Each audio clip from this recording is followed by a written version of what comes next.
como dijimos al comienzo, esto es una clase de repaso, ¿ya? De los contenidos que hemos venido trabajando en el tema 2, tema 3 y tema 4, ¿ya? Del lenguaje. Entonces, vamos a comenzar con lo que trabajamos en el tema 2, que fue el acento ortográfico, prosódico y diacrítico. Cuando hablamos de acento, estamos hablando de esos tres tipos de acento que nos podemos encontrar en las palabras, ¿ya? Ahora vamos a ver cada uno de ellos en particular. ¿Qué es el acento ortográfico? El acento ortográfico es el que está representado por una línea oblicua encima de una vocal, ¿no es verdad? Por ejemplo, cuando vemos las palabras música, archipiélago, canción, son palabras que llevan acento, que está representado en la palabra. Entonces estamos hablando de un acento ortográfico, el que se representa, el acento que podemos ver encima de una vocal, ¿ya?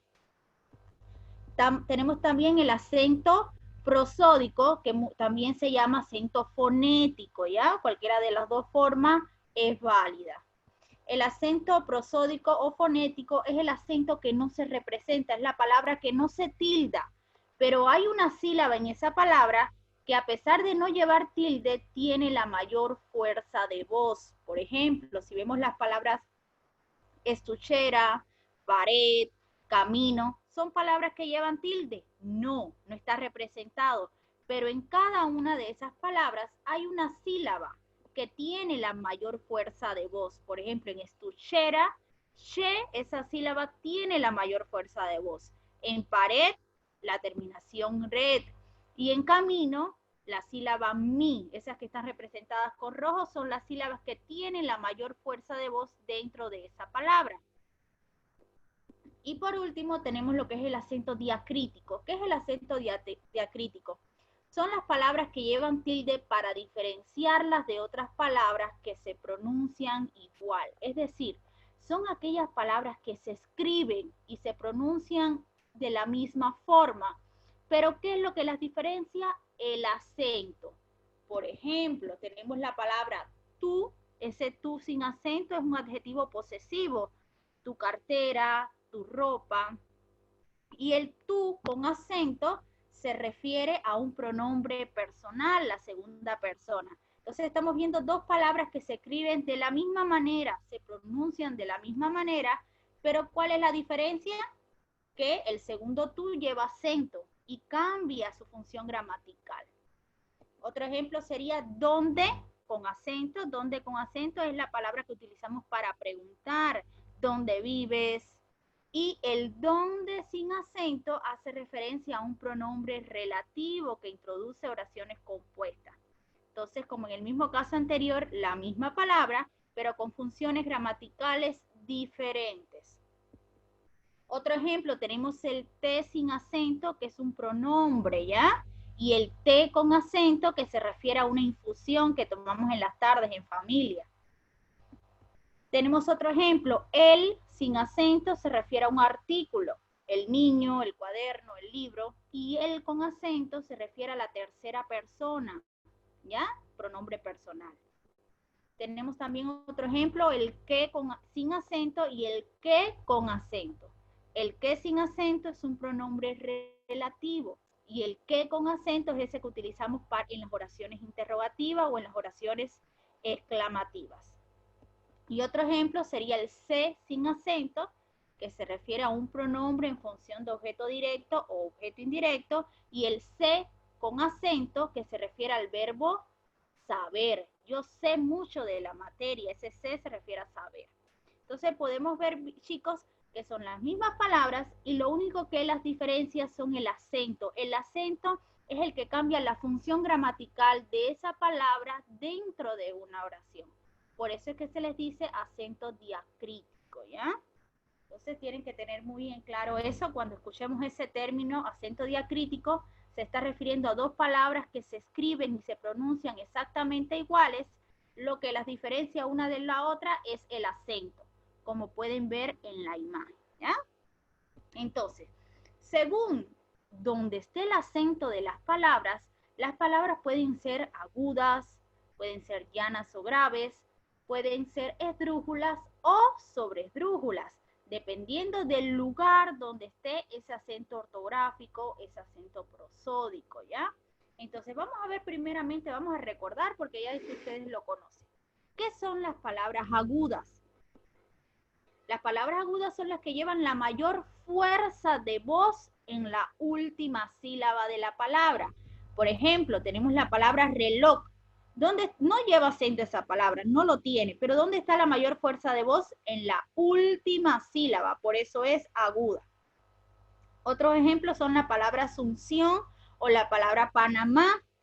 En este caso es más fácil darse cuenta que son agudas porque llevan el acento en la última sílaba. Entonces, siempre que una palabra lleve el acento o lleve la mayor fuerza de voz en la última sílaba de la palabra, decimos que la palabra es aguda. Las palabras agudas se tildan, llevan acento, representado acento ortográfico, cuando terminan en N, como el ejemplo de Asunción, cuando terminan en vocal, por ejemplo, Panamá, o cuando terminan en L, ¿ya? Ahora, N es o vocal, disculpe. Entonces, ¿qué son las palabras llanas? Ahora vamos a ver qué son las palabras llanas o graves, cualquiera de las dos formas está correcta. Son las que llevan el acento o la mayor fuerza de voz en la penúltima sílaba. ¿Qué significa penúltima? Es la sílaba anterior a la última, ¿ya? Por ejemplo, tenemos las palabras pobre, apóstol y útil. Pobre es una palabra que no lleva acento, que no tiene acento ortográfico, pero hay un acento prosódico, hay una sílaba en esa palabra que tiene la mayor fuerza de voz. ¿Y cuál es la sílaba? Po, la que está representado de color rojo. ¿Y esta qué sílaba sería dentro de la palabra? La penúltima sílaba. Por tanto, es una palabra grave o llana. En estos dos otros casos, en apóstol y útil, es más fácil darse cuenta que la palabra es llana, porque solamente de ver dónde está el acento, en apóstol nos damos cuenta que el acento está en la penúltima sílaba, igual que en la palabra útil. Entonces, más fácil darse cuenta que la palabra es grave o llana, porque tiene el acento en la penúltima sílaba. En cuanto a las palabras agudas y las palabras graves o llanas, no es obligatorio el acento. Hay palabras agudas, hay palabras graves o llanas que no tienen acento, pero tienen la mayor fuerza de voz en la última o en la penúltima sílaba. Ahora están las palabras esdrújulas. Las palabras esdrújulas se diferencian de las anteriores porque estas sí siempre tienen que tener acento en la antepenúltima sílaba. Para que una palabra sea esdrújula, tiene que tener un acento ortográfico, ¿ya? Por ejemplo, las palabras científico, la palabra lámpara, la palabra cántaro, cuando las separan en sílabas, se pueden dar cuenta que el acento está en la antepenúltima sílaba. Por eso se dice que son palabras esdrújulas. Y están las palabras sobreesdrújulas. Las palabras sobreesdrújulas, al igual que las esdrújulas, siempre deben de llevar acento. ¿Pero en qué sílaba? En la sílaba anterior a la antepenúltima sílaba. Suena como un trabalengua, ¿no es verdad? Pero es así. Lleva el acento en la sílaba anterior a la antepenúltima sílaba. Tenemos los ejemplos, cuéntamelo, dándomelo, ágilmente. Si separan, por ejemplo, la palabra cuéntamelo en sílaba, la última sílaba es lo, la penúltima es me, la antepenúltima es ta, y la sílaba anterior a la antepenúltima, ¿cuál sería? Puen. Y tiene un acento ortográfico porque es obligatorio que las palabras sobresdrújulas tengan el acento representado.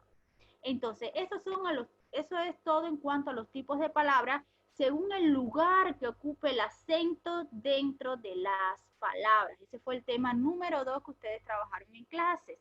Ahora, veamos cuál fue el tema número 3. El tema número 3 fue la poesía, ¿ya?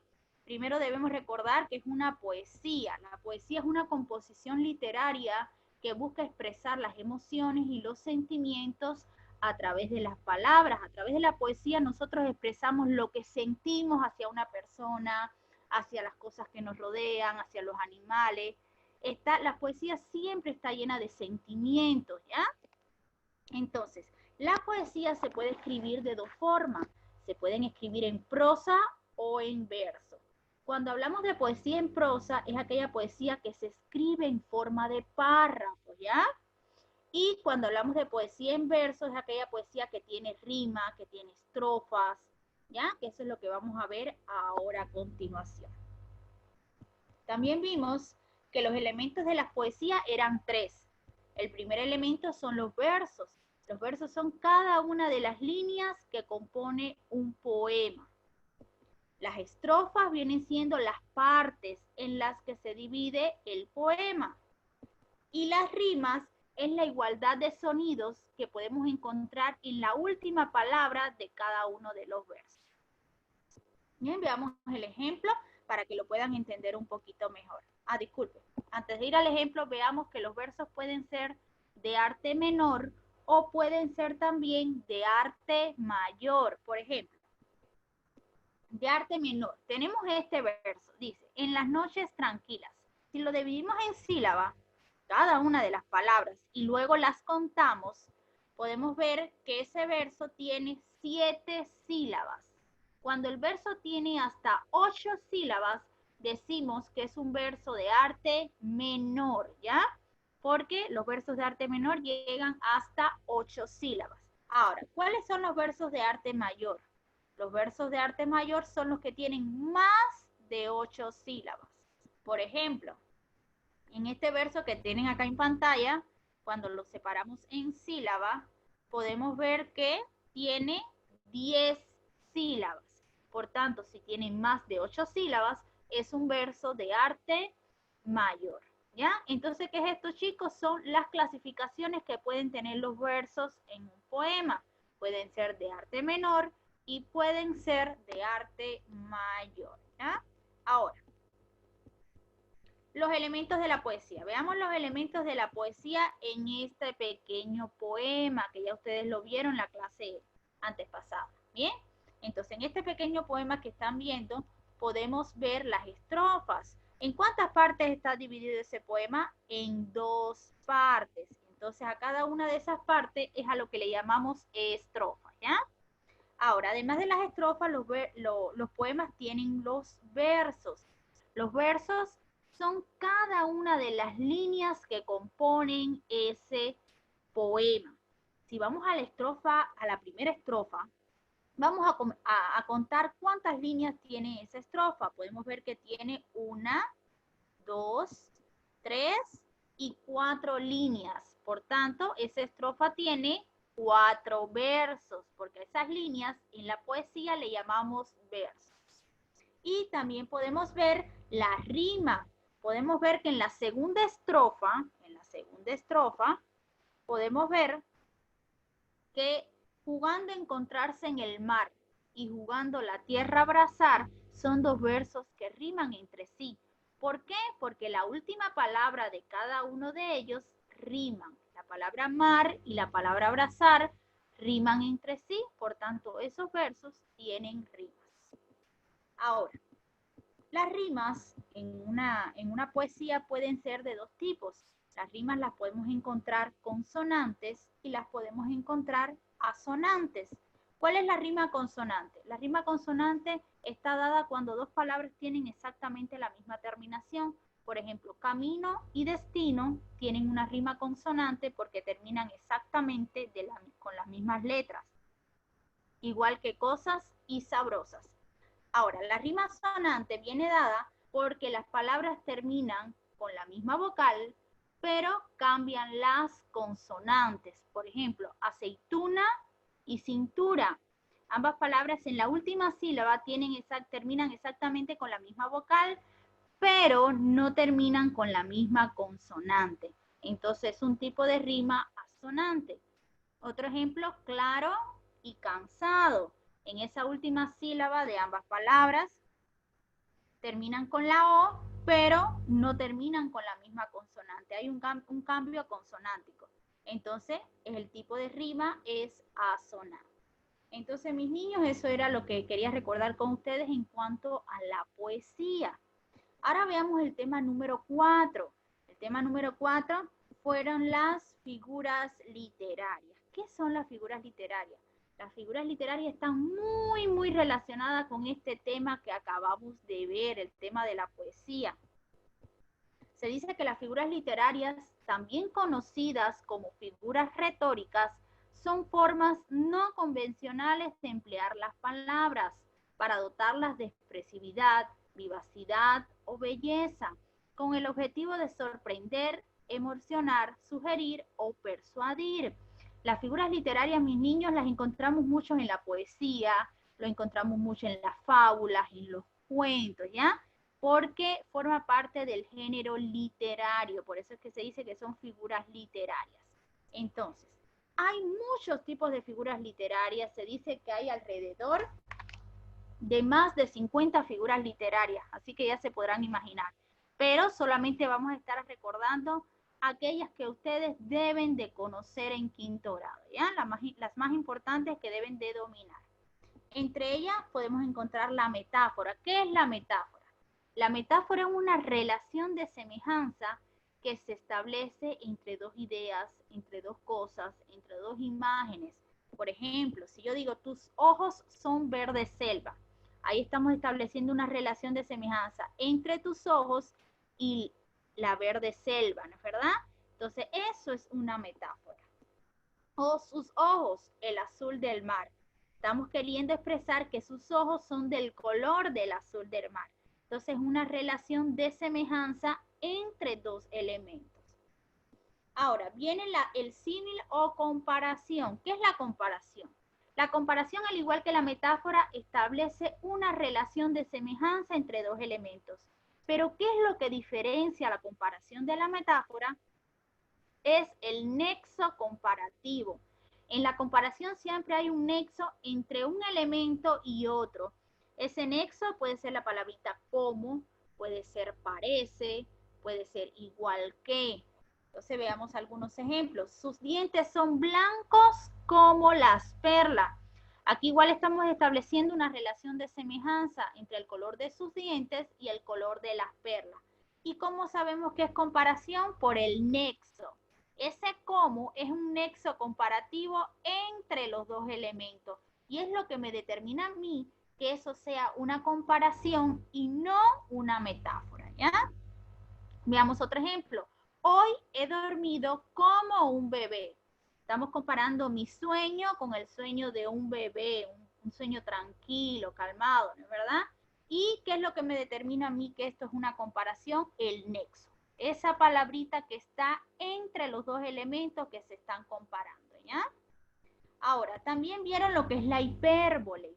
La hipérbole se utiliza para aumentar o disminuir de manera exagerada una cosa. La hipérbole la utilizamos mucho cuando queremos exagerar. Por ejemplo, si yo digo, hace un siglo no te veía. Vamos, que no duramos ninguno, podemos vivir un siglo completo, ¿no es verdad? Entonces, ese de hace un siglo no te veía es una manera de exagerar, de decir que hace mucho tiempo yo no te veía a ti. Otro ejemplo, te llamé 1000 veces. Podemos llamar a una persona 1000 veces. ¿Cuánto tiempo demoraríamos marcándole a una misma persona 1000 veces por teléfono? ¿No es verdad? Es imposible. Entonces es una manera exagerada de decir que te llamé muchas veces.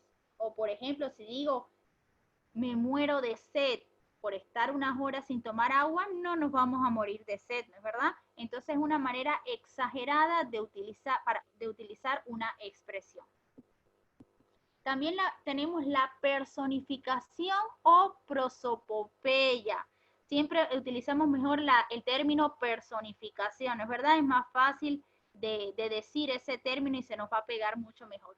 Ahora, ¿qué es la personificación? La personificación consiste en atribuir cualidades propias a un ser racional o animado. Es decir, es cuando le atribuimos cualidades humanas a objetos o animales, ¿ya? Por ejemplo, si yo digo el río llora, ¿el río puede llorar? No, quienes lloramos, nosotros los seres humanos somos los que lloramos. Por tanto, ahí le estamos atribuyendo al río una cualidad que él no tiene. Entonces, eso es una personificación. Otro ejemplo, la luna canta una hermosa melodía. La luna canta, si han escuchado alguna vez la luna cantar, me lo dicen porque recién me voy a enterar. Entonces, eso es una personificación. Le estamos atribuyendo a la luna una acción que solamente nosotros los seres humanos podemos realizar, que es la de cantar. Personificaciones hay muchas, muchas, chicos. El árbol me canta, las estrellas tocan violín. Todas esas acciones son personificaciones. También vieron la clase pasada lo que es el epíteto. El epíteto es aquel que atribuye cualidades al sustantivo al que acompaña. Es decir, el epíteto son aquellos adjetivos innecesarios que acompañan a los sustantivos. Por ejemplo, si yo digo, el frío hielo rozó mis pies. Entonces podemos ver que frío es un adjetivo que está acompañando al sustantivo, pero es un adjetivo innecesario porque el hielo siempre va a ser frío, ¿no es verdad? El hielo nunca va a ser caliente, es una cualidad de él que sea frío. Otro ejemplo, la roja sangre brotó de la herida. Aquí podemos ver que en roja sangre hay un epíteto. ¿Por qué? Porque ese adjetivo roja que está acompañando al sustantivo lo estamos utilizando de manera innecesaria porque la sangre siempre va a ser roja, ¿no es verdad? Si nos hacemos una herida no va a salir verde ni azul, siempre va a salir de color rojo. Por tanto, a eso le llamamos epíteto, a esos adjetivos que los utilizamos para acompañar a los adjetivos, pero de manera innecesaria. También tenemos la ironía. La ironía es aquella que se utiliza para dar a entender una cosa expresando lo opuesto de lo que es. En la ironía encontramos mucho el humor, la forma burlesca de decir las cosas. Por ejemplo, si yo digo, corrió tan rápido como una tortuga, es la manera con humor de decirle a una persona que corre muy lento, ¿no es verdad? Entonces, porque las tortugas no corren rápido, las tortugas siempre corren lento. Otro ejemplo podría ser, estudió tanto para el examen que se sacó 0. Entonces, eso es una manera con humor de decirle a una persona que no estudió nada, porque cómo va a estudiar mucho y se va a sacar 0. Otro ejemplo podría ser, por ejemplo, otro ejemplo podría ser, por ejemplo, si Isabela Miranda, por ejemplo, recién entró a la clase y yo le digo, mi niña, qué temprano has entrado a la clase. Entonces, es una manera con ironía de decirle que entró muy tarde a su clase, ¿ya? Entonces, para eso es que utilizamos la ironía, para expresar las cosas, pero con humor, expresando siempre lo opuesto de lo que queremos decir. También está la paradoja. La paradoja es el uso de expresiones, ideas, conceptos o frases en los cuales hay una supuesta contradicción. En muchos casos, la paradoja tiene mucha relación con el término antítesis, ¿ya? Porque ambas expresan conceptos o frases, pero expresando una contradicción. Por ejemplo, si yo digo, solo sé que no sé nada. Entonces ahí vemos una contradicción. ¿Cómo solo voy a saber que no sé nada? Si no sé nada, no puedo saber nada, ¿no es verdad? Entonces hay una contradicción ahí entre los términos. Otro ejemplo, es tan corto el amor y tan largo el olvido. Entonces, en esas dos expresiones encontramos una contradicción entre lo que es corto y lo que es largo, porque son dos términos que son antónimos, que son opuestos entre sí. Y de eso se trata la paradoja, de oponer dos ideas empleando en muchos casos palabras antónimas o frases que signifiquen lo contrario una de la otra. También podemos encontrar la onomatopeya. La onomatopeya es una figura literaria muy fácil de identificar porque es la representación escrita de un sonido. Por ejemplo, si yo digo miau, así me saludó el gato. ¿Cuál sería la onomatopeya? La expresión miau, el sonido que hacen los gatos. Otro ejemplo podría ser, estaba todo en silencio, solo se oía el tic-tac del reloj. ¿Cuál sería ahí la onomatopeya?